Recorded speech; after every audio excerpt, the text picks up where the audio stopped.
Hello everyone, नमस्ते India and warm welcome to civil aspirant. I hope आप सभी लोग काफ़ी अच्छे होंगे अपने घर पे। जैसा कि आप सभी को विदित है, मेरा नाम मुकेश पुखराज है और आज हमारे साथ में डॉक्टर पुलकित बंसल जुड़े हुए हैं। इन्होंने यूपीएससी 2024 में रैंक 155वीं हासिल की है। हम इस वीडियो में सर की स्ट्रेटजी के बारे में जानकारी लेंगे। सर ने प्री के लिए क्या रिसोर्सेज फॉलो किए, सर ने मेंस के लिए क्या रिसोर्सेज फॉलो किए, साथ में सर के जीवन से जुड़े हुए वो पहलू जो कि आपकी तैयारी में आपको हेल्प कर सकते हैं, एक एक करके हम जानने की कोशिश करेंगे। अंत तक बने रहिएगा। आपको कोई भी डाउट है तो आप लिख सकते हैं और साथ में हम नीचे टेलीग्राम चैनल के लिंक देंगे, तो आप टेलीग्राम को भी ज्वाइन कर लीजिएगा। आपको वहाँ पे सर के रिसोर्सेज भी हम वहाँ पे अपलोड कर देंगे, तो वहाँ से आपको जानकारी देखने को मिल जाएगी। सर, सबसे पहले आपको बहुत बहुत बधाई इस अचीवमेंट के लिए और आपने हमें टाइम दिया उसके लिए बहुत बहुत धन्यवाद। सर धन्यवाद मुकेश जी। सर शुरुआत में थोड़ा सा अपने बारे में बता दीजिए, लाइक आपकी जर्नी कैसी रही। जैसे कि मुझे आपकी प्रोफाइल से पता चलता है कि आप एक एमबीबीएस डॉक्टर हैं, उसके बारे में भी थोड़ा बता दीजिए कि आपकी डॉक्टर की जर्नी कैसी रही, आपकी एमबीबीएस की जर्नी कैसी रही, और आपके साथ साथ में यूपीएससी की जर्नी के बारे में ब्रीफ में थोड़ा सा इंट्रो बता दीजिए। तो आपके चैनल के सभी एस्पिरेंट्स को मेरा नमस्कार। मेरा नाम डॉक्टर पुलकित बंसल है। मेरा जन्म पंजाब के लुधियाना में हुआ था, लेकिन बचपन मेरा दिल्ली में ही बीता है।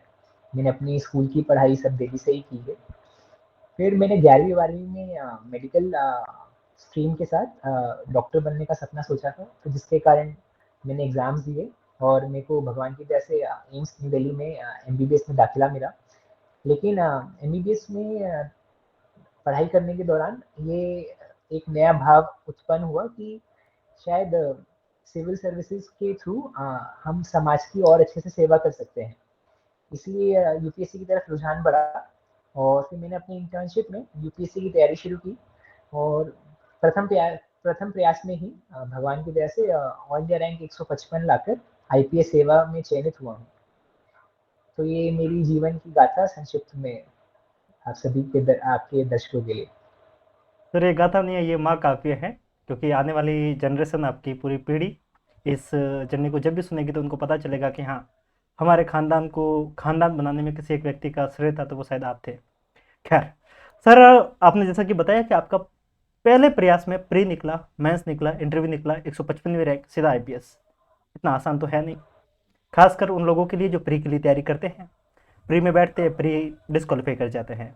इसमें समस्या शायद तैयारी की नहीं है, कहीं ना कहीं वो एक ऐसा फैक्टर है जो हर एक व्यक्ति के दिमाग में बैठ नहीं पाता है। बहुत सारे वो लोग भी होते हैं जो प्रीलिम्स के लिए बहुत मेहनत करते हैं, अथाह प्रयास करते हैं, फिर भी वो वहाँ पे सफल नहीं हो पाते हैं। सर, प्री के लिए आपने ऐसा क्या किया कि आपके प्रीलिम्स में 110 नंबर जीएस में है और करीब 140 नंबर के आसपास सी सेट में है, विच इज इनक्रेडिबल। तो सर, जीएस के लिए क्या रिसोर्सेज थे, शॉर्ट में बता दीजिए। देखिए, मैंने सारी किताबें वही फॉलो की थी जो बाकी टॉपर्स बताते हैं, जैसे पॉलिटिकल लक्ष्मीकांत, मॉडर्न हिस्ट्री के लिए स्पेक्ट्रम इत्यादि। तो बुक लिस्ट में कुछ ऐसा खास नहीं किया था जो दूसरों से हटकर है। मुझे लगता है कि प्रीलिम्स निकालने के लिए एक माइंडसेट की रिक्वायरमेंट है और वो माइंडसेट चाहता है कि आप पेपर में काम कंपोज रहें और अपने कॉमन सेंस का प्रयोग करें। क्या होता है ना कि प्रीलिम्स के क्वेश्चंस अगर हमारे मन मुताबिक नहीं आते तो हम थोड़ा सहम जाते हैं कि अब रिजल्ट का सोचने लग जाते हैं पेपर के एग्जाम के दौरान कि अब हमारा क्या होगा, हमारा क्लियर होगा नहीं होगा, और पुरानी जो फेलियर्स रहते हैं उसका बोझ इतना होता है कि दिमाग पे रिजल्ट हावी होने लगता है। तो यदि हम पुराने बोझों को हटा के एकदम शांत माइंड से सोचेंगे ना, तो जितना हमने तैयारी की है मुझे लगता है वो सफिशियंट है, क्योंकि एक यूपीएससी का एस्पिरेंट इतनी पढ़ाई कर लेता है कि वो प्रीलिम्स निकाल सकता है। बस थोड़ा कॉमन सेंस का प्रयोग कीजिए। अगर 3 ऑप्शंस हैं, अब तो पेपर का पैटर्न 2023 एक अपवाद मान लें, तो 2024-25 में क्वेश्चंस इतने टफ नहीं आते हैं। तो अगर आप एक भी ऑप्शन एलिमिनेट कर पाएँ, तो आप सही आंसर तक पहुँच पाएँगे। तो अपना कॉमन सेंस का इस्तेमाल करेंगे तो मुझे लगता है कि प्रीलिम्स निकालना इतना कठिन नहीं होगा। सर, काफ़ी लोग पीवाईक्यू एनालिसिस के ऊपर बात रखते हैं। पीवाईक्यू एनालिसिस की क्या तरीका है, कैसे इसको एनालिसिस कर, मतलब जिसको भी बोले पीवाईक्यू पीवाईक्यू पीवाईक्यू, पर पीवाईक्यू करना कैसे किसी को नहीं पता है। थोड़ा उसके बारे में बता दीजिए शॉर्ट में। ये आपने अच्छा सवाल पूछा, क्योंकि जब मैं तैयारी कर रहा था, जब मैंने टॉपर्स की वीडियो देखी थी, तो वो भी कह रहे थे पीवाईक्यू पर ध्यान दीजिए, पीवाईक्यू पर ध्यान दीजिए, पर क्या ध्यान दें ये समझ ही नहीं आता था। तो ये भी खैर टॉपर्स की वीडियो देख के ही समझ में आया कि कैसे एनालाइज करना है। तो मैं आपको संक्षिप्त में बताता हूँ कि मेरी अंडरस्टैंडिंग क्या है पीवाईक्यू एनालिसिस को लेकर। तो पीवाईक्यू का सिंपल मतलब ये है कि आप पहले क्वेश्चन पेपर्स को देखिए। ये देखिए कि किस जैसे किस सब्जेक्ट से क्या क्वेश्चन पूछे जा रहे हैं। जैसे एग्जाम्पल के तौर पे हम ले लेते हैं पॉलिटी। तो पॉलिटी में आप देखेंगे क्वेश्चंस, आप मतलब बेसिक कॉन्स्टिट्यूशन के आर्टिकल्स या उनके बेसिक कॉन्सेप्ट्स के ऊपर पूछते हैं कि कॉन्स्टिट्यूशनल मोरालिटी क्या है, व्हाट इज कॉन्स्टिट्यूशनलिज्म, ये सब पूछते हैं। या फिर कुछ आर्टिकल पूछ लेंगे, या फिर पार्लियामेंट, प्रेसिडेंट, गवर्नर या जुडिशरी, ये कुछ फेवरेट टॉपिक्स हैं यूपीएससी के। तो आपको पीवाईक्यू से ये पता चलेगा कि यूपीएससी किस सब्जेक्ट में किस टॉपिक पे ज़्यादा ध्यान देती है। तो नंबर वन, आपको पीवाईक्यू से वो पता चल जाएगा कौन से सब इम्पोर्टेंट सब टॉपिक्स हैं इन पर्टिकुलर सब्जेक्ट।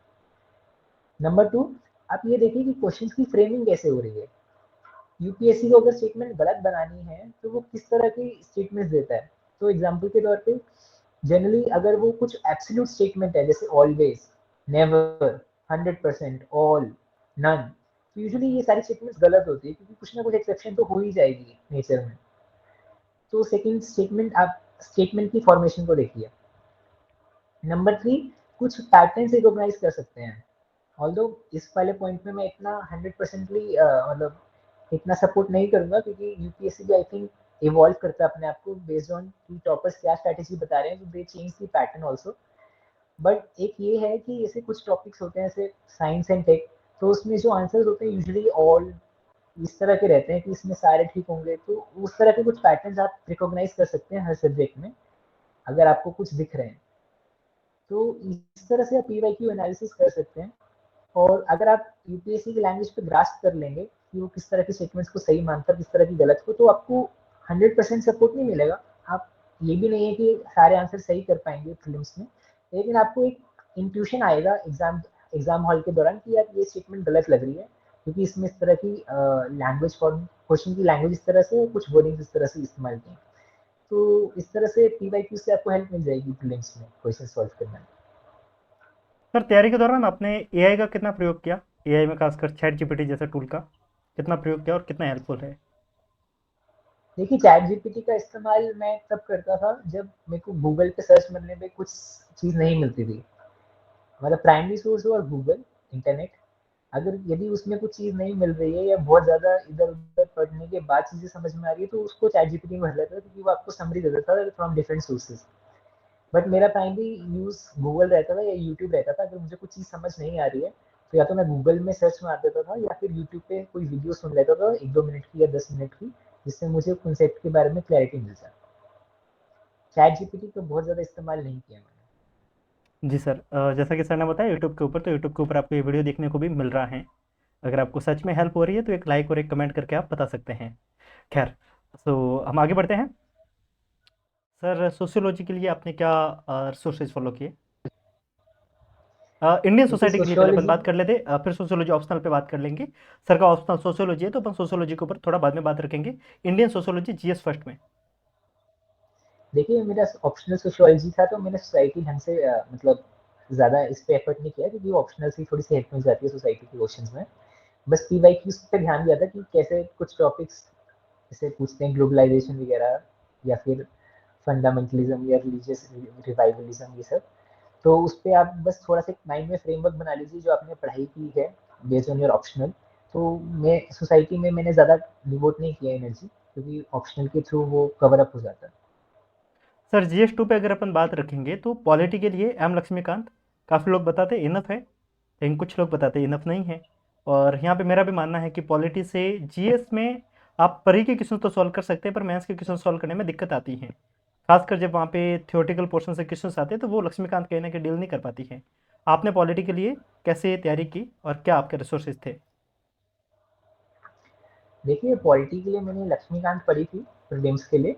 और लक्ष्मीकांत से क्या है कि बेसिक कॉन्सेप्ट आपके क्लियर हो जाते हैं, जो फंडामेंटल आपको पता होने चाहिए। अब जहाँ तक बात है मेंस की, तो क्वेश्चन थोड़े एनालिटिकल होते हैं, जिसमें आपको थोड़ा सोचना पड़ता है इसके प्रोन्स क्या है, कॉन्स क्या है, ये सब पता करने के लिए। तो मैंने क्या किया था, जो पीवाईक्यूज थे, तो पीवाईक्यूज को जैसे अगर तो एकदम फंडामेंटल क्वेश्चन है जो बेसिक लक्ष्मीकांत से कवर हो जा रहा है, तो लक्ष्मीकांत से पढ़ लिया। लेकिन जो कुछ क्वेश्चन हैं जिसमें आपको जरूरत पड़ सकती है, तो मैं उसमें क्या करता था, वो क्वेश्चन टाइप करके उसके आगे यूपीएससी लिख देता था। तो डिफरेंट डिफरेंट कोचिंग साइट्स पे उसके मॉडल आंसर्स मिल जाते थे। तो उसमें प्रोज और कॉन्स वो सब मेंशन कर देते थे। और यदि कोई टॉपिक ऐसा है कि एकदम से नया है, तो बस आप वो टॉपिक भर दीजिए नेट पे, उसके आगे यूपीएससी डाल के सर्च कर लीजिए, तो उसके उसके ऊपर बहुत सारे आर्टिकल्स आपको डिफरेंट कोचिंग के द्वारा मिल जाएंगे। तो बस उससे अपनी नॉलेज को सप्लीमेंट कर लेता था, जो जी सर। इस तरह के क्वेश्चन टैकल करने के लिए।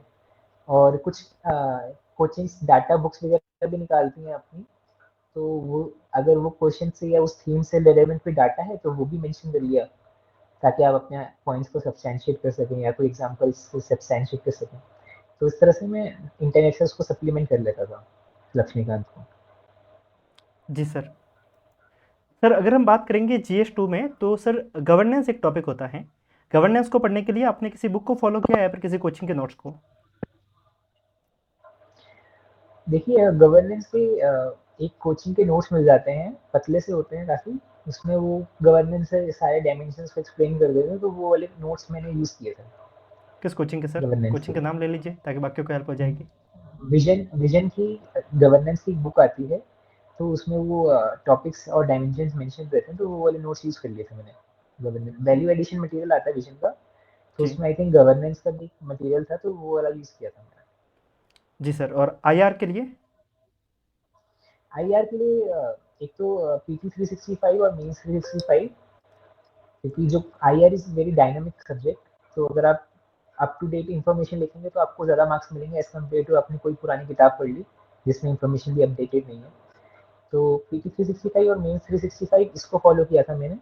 और न्यूज़पेपर में भी काफ़ी आर्टिकल्स आते थे, तो उससे भी आपकी नॉलेज इन्हेंस होती है, क्योंकि कई स्कॉलर्स और जो जियो पॉलिटिक्स में इंटरेस्ट रखते हैं वो अपना एनालिसिस, अपने ओपिनियंस देते हैं, तो उससे आपकी ओपिनियन फॉर्मिंग कैपेसिटी भी इम्प्रूव होती है, तो उससे आप अच्छा आईआर का आंसर लिख सकते हैं। सर GS3 में अगर अपन बात करते हैं, तो GS3 में इकोनॉमी के लिए आपने क्या रिसोर्सेज फॉलो किए, उसके लिए बता दीजिए। देखिए नितिन संघानिया की एक इकोनॉमिक्स की बुक भी आती है, हम्म। तो essentials of economics I think, तो वो वाली किताब मैंने फॉलो की थी। उसमें बेसिक कॉन्सेप्ट से लेके थोड़ा सा मेंस ओरिएंटेड भी है वो किताब, मेंस के टॉपिक्स को भी उसने कवर किया हुआ, तो वो मैंने फ्रंट टू बैक पढ़ ली थी किताब। और जो नए टॉपिक्स आते थे वो मेंस 365 से कवर अप कर लिया, या फिर जैसे मैंने बताया ना कीवर्ड को यूपीएससी डाल के सर्च कर लिया था, तो उससे सप्लीमेंट करता रहा था। सर इसके साथ में कुछ एक वो सब्जेक्ट जो कि काफ़ी ज़्यादा छोटे छोटे सब्जेक्ट है, जिनको ज़्यादातर लोग वैल्यू देते नहीं है पर देनी चाहिए, जिसके अंदर इंटरनल सिक्योरिटी करीब 50 से 60 नंबर के क्वेश्चन लेके आता है अकेला। क्या रिसोर्सेज फॉलो कर सकते हैं इसके लिए? क्या स्ट्रेटेजी हो सकती है? देखिए मैंने विजन का ही मटेरियल था इंटरनल सिक्योरिटी का भी, तो वो मेरे पास था, तो इंटरनल सिक्योरिटी के वो वाले नोट्स विजन के पढ़ लिए थे मैंने, तो उससे आई थिंक कवर हो जाता है। और बाकी आप न्यूज़पेपर से उसको अपडेट कर सकते हैं, क्योंकि हर रोज़ कुछ ना कुछ सिक्योरिटी में कुछ ना कुछ हो रहा है। तो ये जो करंट अफेयर्स कंपाइलेशन है पी 365 और मेन 365, इसको आप as a updation material use कर सकते हैं। और बेसिक रॉ मटेरियल मैंने वो विजन का मटेरियल था इंटरनल सिक्योरिटी का, उससे कवर अप किया था। सर साइंस एंड टेक के लिए?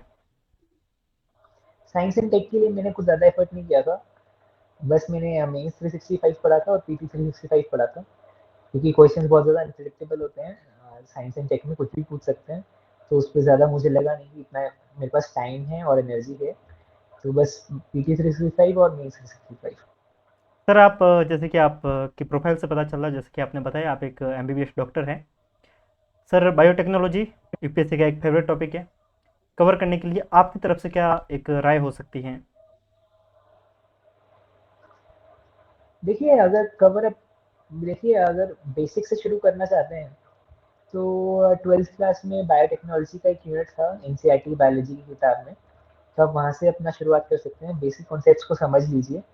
अगर एक बार बेसिक कॉन्सेप्ट समझ में आ जाएंगे तो आपको एप्लीकेशन डिफरेंट डिफरेंट डायमेंशन में समझ में आने लग जाएंगी। बेसिकली जैसे बायोटेक्नोलॉजी का एग्जांपल लेते हैं, तो बायोटेक्नोलॉजी में क्या है, जीन रिकॉम्बिनेशन है, कि हम एक जीन को दूसरे ऑर्गेनिज्म में डाल रहे हैं और एक नया रिकॉम्बिनेंट डीएनए बना रहे हैं। अब इस रिकॉम्बिनेंट डीएनए से हम क्या कर सकते हैं, हेल्थ केयर में हम इंसुलिन प्रोड्यूस कर सकते हैं, या कोई डिफरेंट एंजाइम्स प्रोड्यूस कर सकते हैं। और हम एग्रीकल्चर में क्या कर सकते हैं, हम पेस्ट रेजिस्टेंट वेराइटीज बना सकते हैं या हाई यील्डिंग वेराइटीज बना सकते हैं बिकॉज ऑफ एडिशनल क्वालिटीज। तो अगर आपको बेसिक कॉन्सेप्ट समझ में आ जाएगा तो आप उसको डिफरेंट डायमेंशन में सोच पाएंगे कि इसमें क्या एप्लीकेशन हो सकता है। बस फिर आपको यूट्यूब नेट पे सर्च करके उसके एग्जाम्पल्स, कि एक्चुअल में क्या हो रहा है इस डोमेन में, उससे आप उसको सप्लीमेंट कर लीजिए। तो आई जी थिंक सर। इस तरह से आप कवर अप कर सकते हैं। जी सर, एथिक्स के लिए क्या रिसोर्सेज हो सकते हैं, क्योंकि ये बहुत ही एथिक्स को कवर करना, एथिक्स और ऐसे ये दो आई थिंक मुझे लगता है सभी के लिए दिक्कत का एक बहुत बड़ा घड़ा है, जिसको जब भी लोग सामने जाते हैं तो उसको समस्या आती है कि कैसे कवर करें। क्या इसके लिए एक प्रॉपर रिसोर्सेज हो सकता है? देखिए मैंने एथिक्स के लिए फोरम आईएएस की रेड बुक आती है ऐसे एथिक्स की, वो पढ़ी थी, टू गेट बेसिक डेफिनेशन और एग्जांपल्स। वो शॉर्ट भी थी, ज़्यादा कोई मतलब ज़्यादा बल्कि नहीं थी। तो वो वाले बुक को मैंने पढ़ के एक बेसिक अंडरस्टैंडिंग ले ली थी। और जहाँ तक मेरे एक्सपीरियंस है एथिक्स में, अगर आपको अच्छा स्कोर करना है तो you have to write more answers, क्योंकि पता सबको सब कुछ होता है कि बेसिक बेसिक चीज़ें क्या है, इंटेग्रिटी क्या है, ऑनेस्टी क्या है। बट आजकल के जैसे क्वेश्चंस आ रहे हैं जीएस 4 में, उसकी डिमांड के अकॉर्डिंग लिखना, उतने डायमेंशन जनरेट करना, तो मुझे लगता है कि एथिक्स के लिए तो आंसर्स लगाने लिखने चाहिए और एक अच्छा फीडबैक मिलना चाहिए to get good score. Okay sir. Sir, इसके साथ में ऐसे के लिए।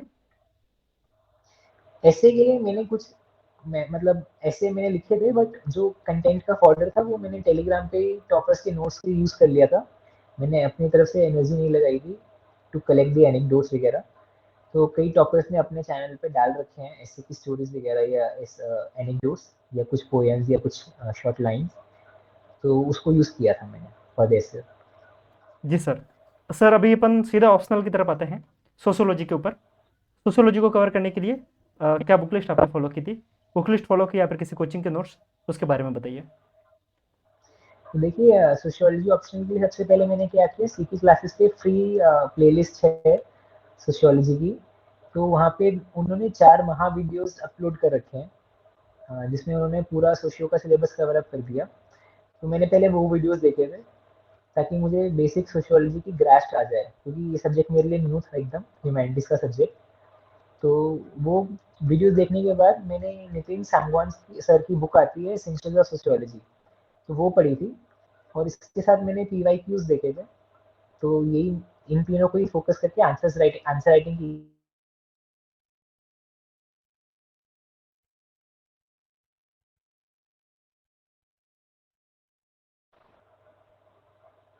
जी सर।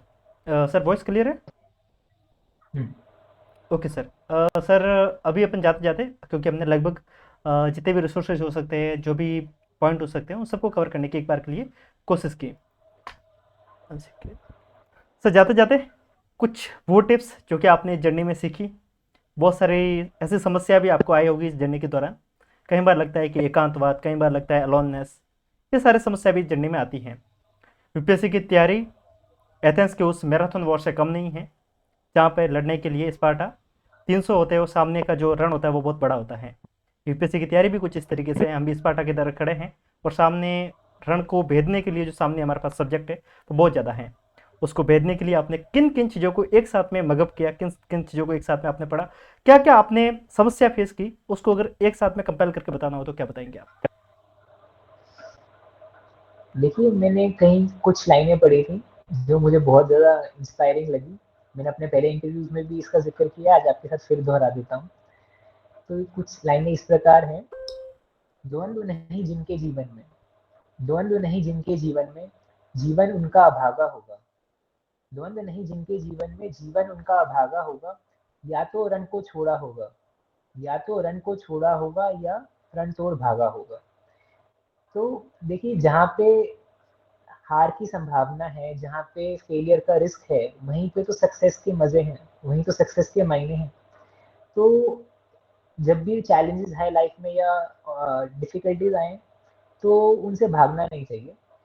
अगर कोई चीज़ आसानी से मिल जाती है तो हम उसकी वैल्यू नहीं करते हैं ना।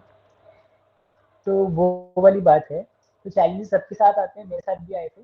अब इतना डिटेल में बताना तो ठीक नहीं है, बट यही कहूँगा कि कुछ टिप्स मेरी तरफ से जो तैयारी कर रहे हैं या जो तैयारी करना चाहते हैं। सबसे पहले तो ये ध्यान रखिए वाई, आप इस सर्विस में या इस फील्ड में क्यों आना चाहते हैं। अगर आपको ये जो क्लैरिटी ऑफ पर्पस है कि आपके लिए क्या मायने रखती है, अगर वो दिमाग में क्लियर है ना, तो आपको कोई भी यूट्यूब पे मोटिवेशनल वीडियो देखने की ज़रूरत नहीं है, कोई रीलें देखने की ज़रूरत नहीं है, कोई ग्रैंड एंट्री हो रही है अफ़सर की या किसी बंदे की, तो उस सब की किसी की ज़रूरत नहीं है। तो आपको जो इंटरनल मोटिवेशन आपको हमेशा एक फायर इन द बेली रखेगा, क्रिएट करेगा, जिससे आप मेहनत करते रहेंगे, नंबर 1।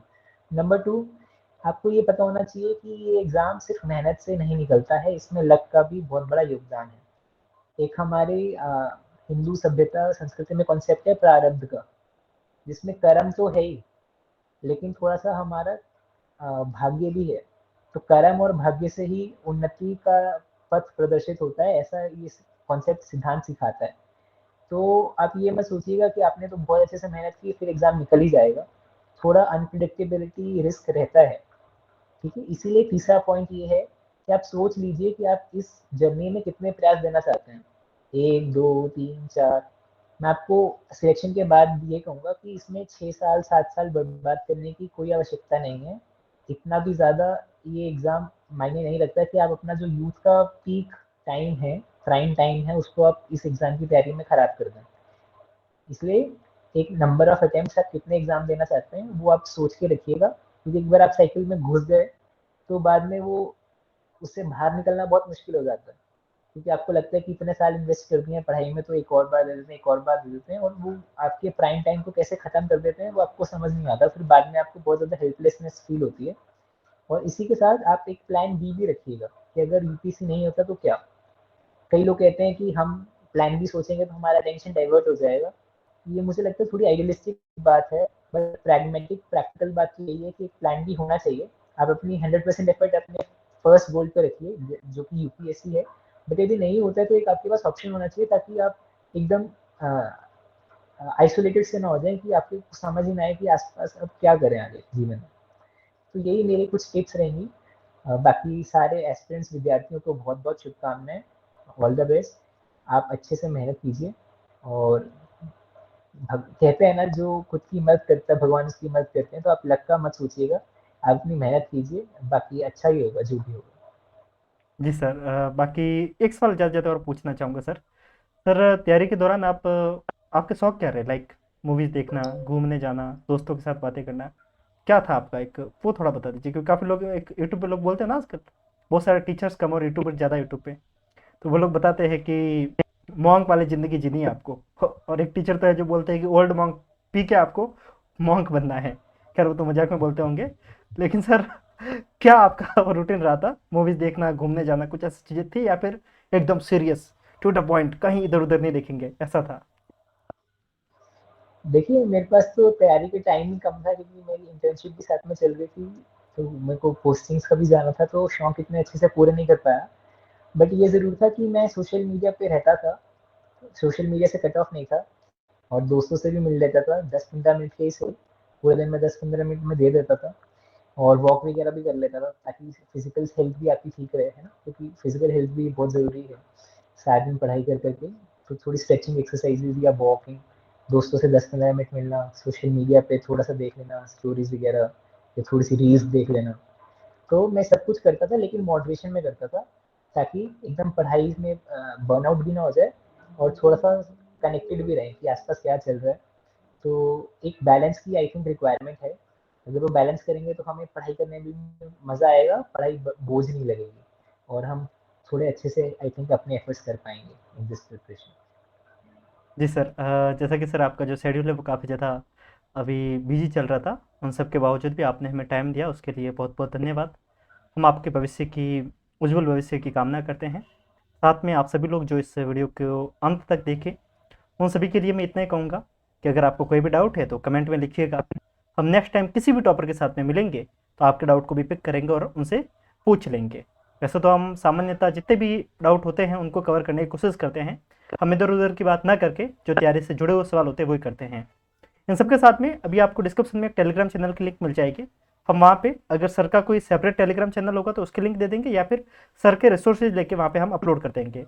इन सबके साथ में हमने मेंस की आंसर राइटिंग के लिए एक फ्री में ग्रुप बना रखा है, जहाँ पे सभी लोग जुड़े हुए हैं और सभी अपने अपने आंसर लिख के भेजते हैं। तो आप एक दूसरे के आंसर से वहाँ से सीख भी सकते हैं। और एक सामान्यतः लोग बोलते हैं कि हमें ग्रुप स्टडी करनी है, ग्रुप स्टडी जैसा कुछ होता नहीं है, लेकिन आप अगर बाकियों के आंसर देख लेते हैं तो वो आपको ग्रुप स्टडी जैसा ही हेल्प कर पाता है। तो आप चाहे तो उसको ज्वाइन कर सकते हैं। डिस्क्रिप्शन में आपको सारी लिंक देखने को मिल जाती हैं। बाकी सर की मैं इंस्टाग्राम की लिंक भी आपको दे दूंगा, तो सर को आप वहाँ पे फॉलो कर लीजिएगा, और ऐसे वीडियो के लिए आप मुझे फॉलो कर लीजिएगा। मिलते हैं, तब तक के लिए हंसते रहिए, मुस्कुराते रहिए, साथ साथ में पढ़ते भी रहिए। किसी और दिन, किसी और रोज, किसी और टॉपिक के साथ में हम फिर मुलाकात करेंगे। तब तक के लिए नमस्कारम, जय हिंद। कैसा लगा सर? बहुत बढ़िया। बहुत बढ़िया सर। यहाँ पे एक चीज़ और होगी कि क्या हो गया